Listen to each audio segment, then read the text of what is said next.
अस्सलाम वालेकुम जी, कैसे हैं आप सब लोग। उम्मीद करती हूँ कि सब ठीक ठाक होंगे। आज की वीडियो ख़ास तौर पर फ़िश लवर्स के लिए है। बहुत ही मुफीद टिप्स आप लोगों के साथ शेयर करूँगी। साथ ही साथ 10 ऐसी मछलियों के नाम भी बताऊँगी जो कि बहुत ज़्यादा मज़ेदार हैं और साथ इनमें कांटे भी कम होते हैं। मछली की बू दूर करने के लिए मछली को नमक और सिरका मिले पानी में 10 से 15 मिनट के लिए डिप करके रख दें। बाद में निकाल कर खुश्क करके मसाला लगा लें। ना सिर्फ बू दूर होगी बल्कि इस तरीक़ा से मछली मज़ेदार भी बनेगी। कुछ लोग मछली की बू दूर करने के लिए आटा भी लगाते हैं, तो वो तरीका भी अच्छा है। अगर मछली का कांटा हलक में फंस जाए अगर ऐसा हो तो आप नींबू का रस निकाल कर पी लें। थोड़ी ही देर में कांटा घुल कर निकल जाएगा। इसके अलावा एक और तरीका भी है कि आप 1 या 2 केले खा लें, कांटा निकल जाएगा। मछली की बू पूरे घर में फैल गई। मछली पकाने के बाद पूरे किचन में मछली की स्मेल फैल जाती है। अगर इस स्मेल को ख़त्म करना चाहते हैं तो नीम गर्म पानी में थोड़ा सा सिरका डालकर किचन में रख दें, स्मेल ख़त्म हो जाएगी। मछली साफ़ करने का तरीका। सबसे पहले मछली को अच्छी तरह से पानी से धो लें। तमाम ब्लड वगैरह और जितने उसके पार्ट्स वगैरह हैं वो निकाल कर मछली को अच्छे से साफ़ कर लें। उसके बाद फिर आपने क्या करना है कि मछली से फिन्स और स्केल्स जो है वो उनको साफ़ करने के लिए आप इसको कद्दूकस पर रगड़ कर साफ़ करें। इस तरीके से जो है ये बड़ी आसानी से और बड़े अच्छे से मछली साफ़ हो जाएगी। जितने भी पार्ट्स हैं ना मछली के, उनको आप कद्दूकस पर रगड़ लें। ठीक है जी। इसके बाद आपने क्या करना है कि नमक लगाकर मछली के पीसीस को मल लेना है और फिर अच्छे से धो लेना है। बस इतना सा काम है। मछली को मसाला कैसे लगाएं।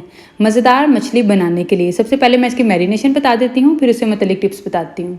मछली को नमक, लाल मिर्च के अलावा जो साबुत लाल मिर्च होती है वो भी आप इसको थोड़ा सा क्रश करके, जिसे दादर मिर्च कहते हैं, वो ऐड कर लें। हल्दी चुटकी भर सी, बेसन, लहसुन अदरक का पेस्ट, साबुत सूखा धनिया हल्का सा क्रश करके, गरम मसाला, लीमू, ज़र्दा रंग और अजवाइन, ये सब चीज़ों को मिक्स करके आप मैरिनेट कर लें मछली को। और इसके मुतालिक टिप्स ये हैं कि मछली मसाला लगाने से पहले मुकम्मल तौर पर खुश्क होनी चाहिए। किसी किस्म का पानी नहीं होना चाहिए। अच्छे से खुश्क कर लें इसको। ज़र्दा रंग लगाने से मछली की रंगत बहुत ज़बरदस्त हो जाएगी। अच्छा, ज़र्दा रंग मैरिनेशन में ऐड करना या ना करना आपकी अपनी चॉइस है, लेकिन अगर आप ऐड करते हैं तो इससे मछली की रंगत बहुत ही ज़बरदस्त हो जाती है। बिल्कुल तंदूरी मछली टाइप ना उसकी लुक आती है। बहुत अच्छी प्रेजेंटेशन उसकी हो जाएगी। अदरक लहसुन का पेस्ट ना सिर्फ जायके को बढ़ाएगा बल्कि मछली की स्मेल को भी ख़त्म करेगा। इसके अलावा इसमें जो साबुत सूखा धनिया, कुछ लोग सूखा धनिया जो है ना वो पीस कर डालते हैं, लेकिन अगर आप साबुत सूखा धनिया इसमें क्रश करके ऐड करते हैं ना, उसका एक बिल्कुल ही अलग जायका होता है। बहुत ज़बरदस्त टेस्ट होता है उसका। इसके अलावा मछली जब आप फ्राई करते हैं ना, तो आप ये बात याद रखें कि अगर मछली सही से फ्राई नहीं की होगी ना तो इसका टेस्ट कड़वा आएगा। अगर आप मछली खा रहे हैं आपको टेस्ट कड़वा लग रहा है ना, इसका मतलब है कि मछली अभी अंदर से कच्ची है। ठीक है, ये भी एक टिप है।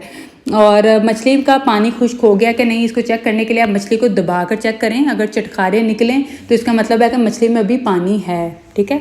और 10 अब मैं मज़ेदार मछलियों के नाम आप लोगों के साथ शेयर कर लेती हूँ कि ये मछलियाँ ना सिर्फ मज़ेदार होंगी बल्कि इनमें से कुछ ऐसी मछलियों के नाम भी बताऊँगी जिनमें कांटे कम होंगे। क्योंकि जब हम बाज़ार में मछली लेने जाते हैं तो हमें समझ नहीं आ रही होती कि कौन सी लेनी है, कौन सी बेहतर है। इनके इंग्लिश नाम भी साथ लिखे हैं, लेकिन जो लोकल नाम इनके इस्तेमाल होते हैं मैं वो आप लोगों के साथ शेयर करती हूँ। सबसे पहले जी टूना फ़िश, नंबर 2 पे है सफ़ेद पैपलेट। ये बहुत ही मशहूर फ़िश है। ये बहुत ही मज़ेदार होती है। इसका टेस्ट बहुत अच्छा होता है और इसकी ग़िज़ाइयत भी बहुत ज़्यादा है इसमें सफ़ेद पैपलेट में। गीज़र है, नंबर 4 पे काला पैपलेट है। अच्छा जी, काला पैपलेट में कांटे कम होते हैं। कम कांटों वाली मछली खाना चाहते हैं तो आप ये काला पैपलेट इस्तेमाल कर लें। ठीक है। और अगर आप कम कांटों वाली मछली खाना चाह रहे हैं तो आप ट्राउट भी खा सकते हैं। ट्राउट में भी कांटे कम होते हैं। इसके अलावा पाकिस्तान में रहू भी इस्तेमाल की जाती है, लेकिन रहू में कांटे बहुत ज़्यादा होते हैं। हीरा फ़िश है, सुरमई है, सफ़ेद कुंद है, मुश्का है। अच्छा, इसमें भी कांटे बहुत कम होते हैं, ये भी आप कर सकते हैं। सफ़ेद कुंद है और इसके बाद है जी रवास, इंडियन सैल्मन। और आज की वीडियो आपको कैसी लगी मुझे कमेंट करके ज़रूर बताइएगा। मज़ीद टिप्स और रेमेडीज़ के लिए चैनल को सब्सक्राइब कर लीजिए, वीडियो को लाइक करें, प्यारे प्यारे कमेंट करें। शुक्रिया।